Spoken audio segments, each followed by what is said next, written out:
Buenos días, amigos. Entramos en, no diría que la recta final porque falta mucho tiempo, pero ya francamente nos encaminamos a las elecciones, o es el momento en donde algún tipo de información preelectoral empieza a actuar en los mercados, a influir en la economía.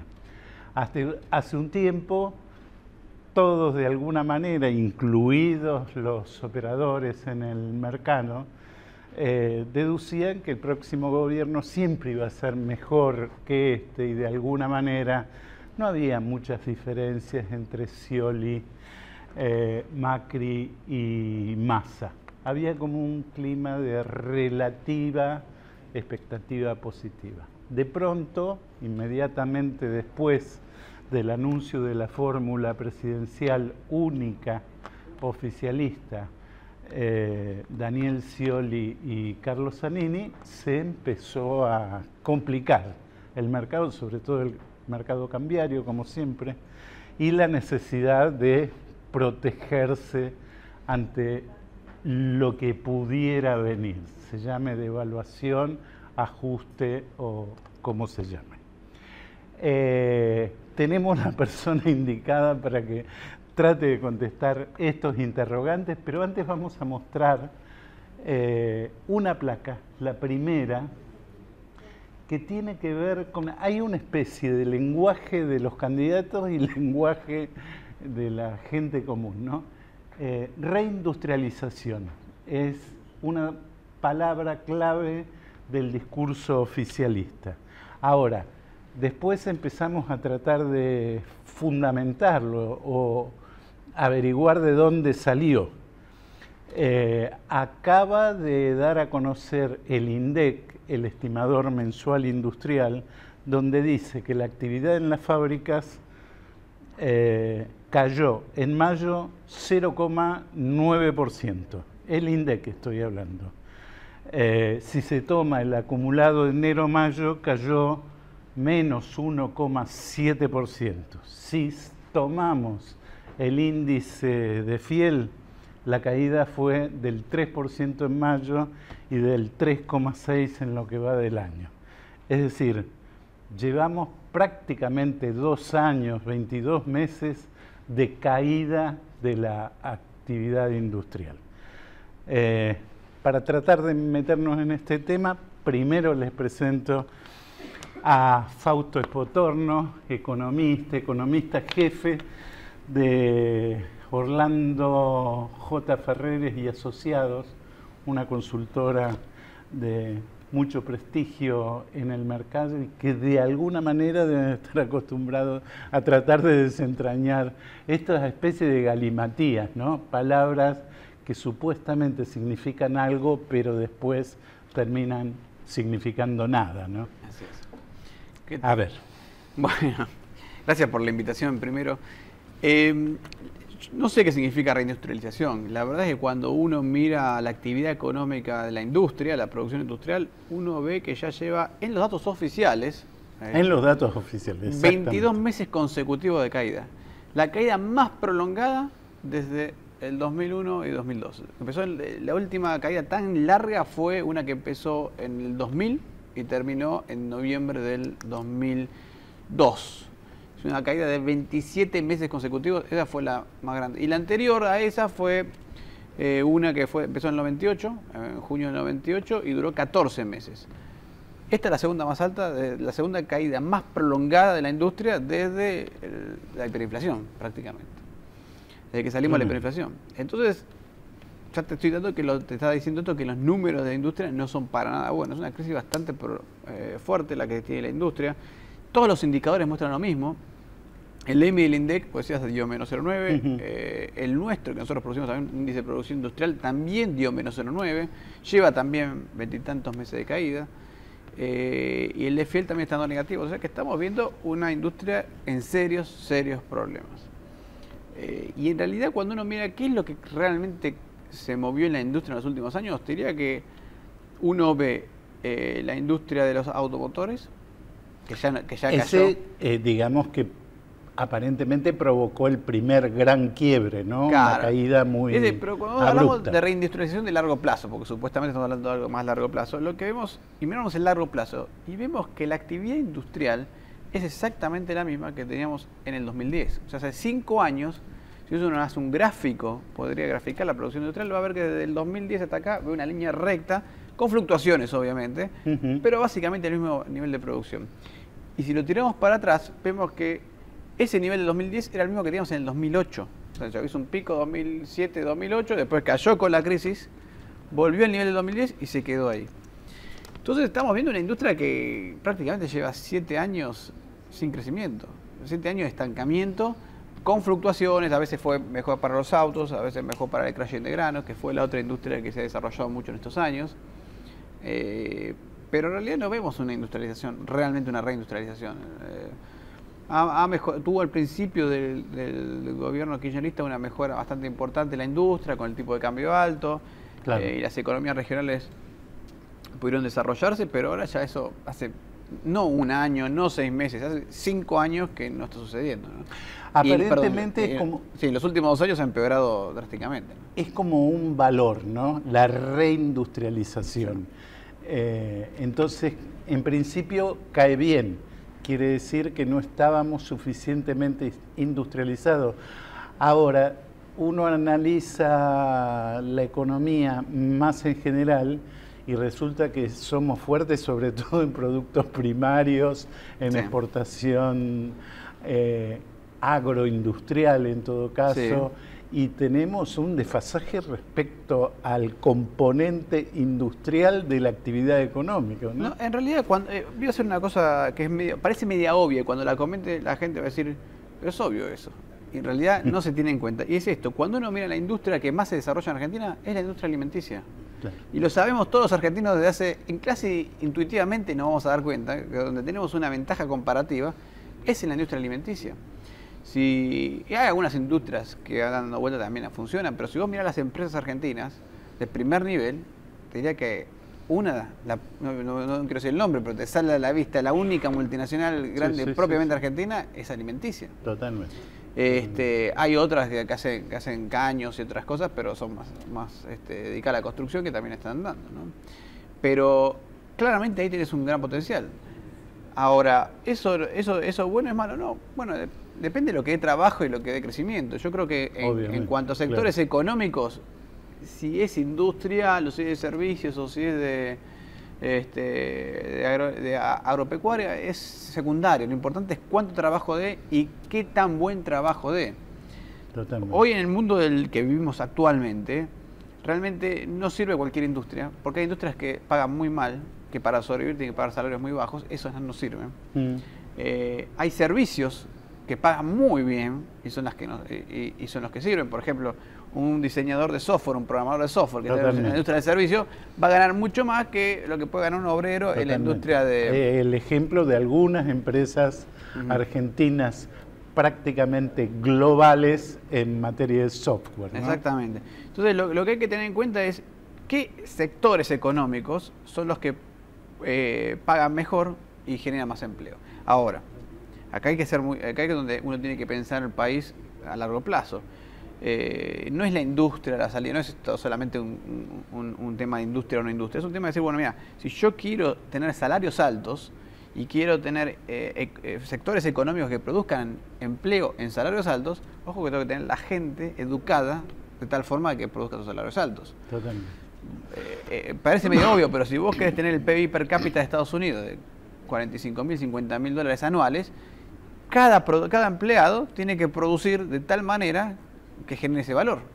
Si vos querés tener un PBI per cápita de 50.000 dólares anuales, no podés tener industrias o sectores económicos, ¿no? que generen un valor muy chiquitito. Entonces, de esa manera nunca vas a evolucionar. Bueno, así resulta muy claro. Segunda placa, dolarización, que suele ser el sector más caliente previo a cualquier elección. Aquí, ¿qué tenemos? Tenemos novedades del jueves 25. Subió un 8% solo solo en lo que va de junio, del mes de junio, y el dólar finalmente se frenó. Una cotización que llegó el jueves 25 a 13.52 para la venta, en realidad había llegado a 13.72 y bajó, y había bajado al 49% en la brecha cambiaria, aunque en niveles, subió 60 centavos en 2 días la cotización en niveles desconocidos desde enero para acá. Es decir, se volvió a recalentar el mercado. Y lo que parecía ser una buena propuesta, los plazos fijos en pesos empezaron a caerse. ¿Qué hay acá? Es solo especulación. Hay, por el pago del aguinaldo, necesidad de las empresas de cambiar ahorros en dólares por pesos. Hay bicicleta. Diría que hay 3 cosas que están juntándose hoy. La primera es una cuestión de mercado de capitales, que vos lo mencionabas al principio. Vos decías, mira, el año pasado los mercados decían el próximo presidente va a ser más moderado, será Massa, Macri o Scioli, pero es un presidente más moderado y no hacía mucha diferencia entre los 3. Y eso es cierto. ¿Qué pasó? En ese momento, cuando empezó a haber este movimiento en los mercados, que generó cierta entrada de divisas y algún movimiento a favor en el mercado de capitales, las acciones argentinas valían el 50% de lo que valía una empresa equivalente en Latinoamérica. O sea, lo que decís, el descuento que te hacían por invertir en Argentina era del 50%. Entonces dijeron, bueno, a ese precio me parecen los 3 iguales. Empezó a haber movimiento de capitales, entró un boom en la bolsa, subieron los bonos, etcétera. Y te diría que yo creo que antes de ese tema Zanini ya se había parado, ya hacía como un mes que se había parado la suba, se había estabilizado pero se había parado, y es porque los precios de las acciones llegaron a valer un 75% de lo que valían las empresas latinoamericanas. O sea, del 50% llegaron al 75%. Y ahí pararon. ¿Por qué? Porque bueno, a ese precio ya el mercado había descontado el hecho de que el próximo presidente iba a ser alguien más moderado, y a partir de ese momento ya para seguir subiendo necesitas que haya cosas más sólidas, ¿no? Claro. Que los funcionarios anuncien algún incentivo, algo atractivo. Porque claro, ya más suba que esa por el hecho de que son moderados, no había. Claro. A partir de ese momento necesitaba solidez en las medidas económicas que iban a tomar, alguna idea. Y ahí vino el tema Zanini. Claro. Y ahí el tema Zanini dijo, bueno, esto ya es una idea que no me gusta tanto, y es por eso que empezaste a ver alguna caída. Totalmente. Igual no están volviendo los niveles del 50%. No, lo que pasa es que a este precio ya no te perdona el mercado errores o por lo menos anuncios que no caigan tan bien, ¿no? Aquí lo más interesante, y lo digo antes de pasar a un corte, de alguna manera primero se discutía si la cuestión que viene, es decir, la economía que viene, tenía que ser gradualista o de shock. Después pasamos a discutir si realmente iba a haber continuidad o cambio, y el cambio podría ser ajuste o profundización. Y ahora sabemos que va a haber continuidad, o por lo menos es lo que promete y asegura la fórmula oficialista. Hacemos un corte, volvemos en un minuto con Días de Crisis.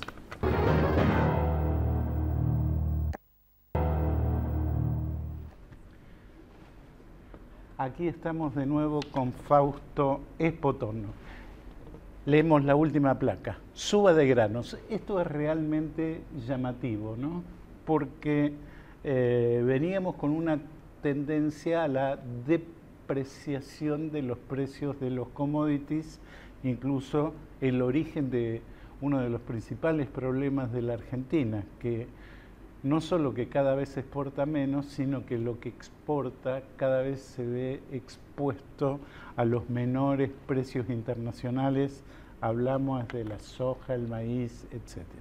Sin embargo, en los últimos días, los fondos de inversión que en un momento apostaban a lo loco a las commodities y especulaban así, los fondos de inversión compraron unos 18.000 contratos, da cuenta una información de Reuters, con 2.280.000 toneladas, y a lo largo de la semana cobraron un total de 40.000 contratos por 5 millones de toneladas.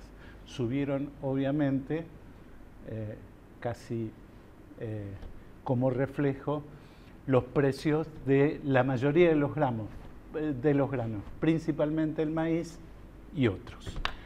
Es un cambio de tendencia, seguimos en la misma tendencia. ¿Qué se puede esperar acá? No, yo creo que hay que tener en cuenta, hay que diferenciar lo que es fluctuaciones de corto plazo con tendencia a largo plazo. La tendencia a largo plazo yo la veo estable, no hay un cambio gran importante. Voy a explicar por qué. Por ejemplo, en el caso de la soja, en el caso del maíz, ¿qué es lo que dispararon los precios en el pasado, en los últimos años? Y fue el precio del petróleo. Cuando se empezó a disparar el precio del petróleo, acuérdense que estaba el tema... Que es un commodity, que finalmente, es un commodity, ¿no? Estaba todo el tema del fuel oil, del fuel oil generado con maíz, etcétera, de todos los combustibles alternativos, Sí, sí. Que levantaron también los precios de del maíz. En Estados Unidos llegó a ser el 50% de la producción de maíz, llegó a ser destinada a la producción de combustibles en base de maíz. Y eso empujó el precio del maíz para arriba, hizo que los americanos decidieran producir más maíz y menos soja. Cuando hicieron eso, subió el precio de la soja porque faltaba soja, eso nos benefició a nosotros. Claro. También es cierto que está el biodiesel producido con soja en Europa, y eso generó todo un boom de los mercados atados al petróleo. Cuando en Estados Unidos empezó a aparecer el shale gas, el shale oil y todos estos combustibles fósiles alternativos, empezó a bajar el precio del petróleo. Y atrás de eso empezó a bajar el precio del petróleo. En un momento cayó primero mucho el precio del maíz, y nosotros vimos como, por ejemplo, en Estados Unidos el precio del maíz pasó a ser de 2,2 veces el precio de la soja, que era 2,2 veces el precio del maíz, pasó a ser casi 3. Entonces los productores americanos pasaron del maíz a la soja, bajó el precio de la soja, y esa es la tendencia a largo plazo. Ahora lo que está sucediendo en el corto plazo es que hay algunos inversores especuladores que están pensando que, bueno, que puede volver alguna suba de la inflación en el mundo, y entonces una forma de cubrirse con la inflación es comprar commodities. Ahora, cuando hablamos de la tendencia, porque en general es como que se asocia, ¿no? La baja de los precios de los commodities de alguna manera está reflejando la revaluación del dólar a nivel mundial. Sube el dólar, bajan los commodities, parece ser la regla. Es decir, es un mal escenario para la Argentina, porque finalmente exportamos lo que baja y vivimos de lo que sube, digamos. Sí, en realidad, a ver, tampoco es tan malo el escenario todavía, porque del otro lado tenés a los países asiáticos creciendo mucho y demandando cada vez más proteínas. Entonces, cuando ves, por ejemplo, lo que ha pasado en la demanda de China de las sojas, ha crecido mucho, pero si vos miras la demanda de carne de China, te va a impresionar mucho más, porque creció por 10, se multiplicó por 10 en 2 años. Sí, tremendo. Con lo cual, lo que tenés es verdad que el tema del dólar subiendo hace que los commodities bajen, lo mismo el precio del petróleo, pero por otro lado tenés una demanda muy importante en el mundo que atrae el precio, con lo cual no creo que la baja sea demasiado profunda. Sí creo que ya no vamos a volver a ver precios de $600. Exactamente, no vamos a tener lo de los primeros años, digamos, de la gestión de Néstor Kirchner. Altísimos precios internacionales, una paridad, un dólar alto, digamos, porque veníamos en realidad de salarios muy bajos en dólares justamente, y había como un ajuste para subir y mejorar. También sirvió por las posibilidades que tenía la empresa de seguir invirtiendo y agotando su capacidad productiva. Tal vez ahora necesitemos una nueva ola de inversiones, porque finalmente aquella que existió con esas buenas condiciones ya no existe más. Exactamente. A ver, las condiciones actuales siguen siendo buenas. Si vos mirás lo que llamamos los economistas términos de intercambio, que es la relación entre los precios de los productos que exportamos y la relación de los precios que importamos, La que vimos en el 2010 fue la más alta de la historia argentina desde 1810. O sea, desde el primer gobierno Patro hasta ahora fue la más alta por lejos. Y es más, yo creo que no la vamos a volver a ver en nuestras vidas. Claro, claro. Ahora, con esta caída, recién, para que vean, esta caída es equivalente a todos los picos anteriores que se vio en 1914, después de la Segunda Guerra Mundial, después de la Primera Guerra Mundial, después de la Segunda Guerra Mundial y en el 74. Ahora recién ahora con esta caída estamos en los precios más altos históricos de la Primera y Segunda Guerra Mundial. Epa. O sea que todavía sigue siendo muy, muy buena la situación. Lo que habíamos visto antes era increíble, fue una situación increíble. Con lo cual, digo, estamos bien, no estamos mal en ese sentido. Lo que pasa es que Argentina hoy tiene que enfocarse en las inversiones que tiene que hacer. ¿Tiene oportunidades hacia adelante? Sí, tiene por lo menos en 3 o 4 sectores, se me ocurren fenomenales oportunidades.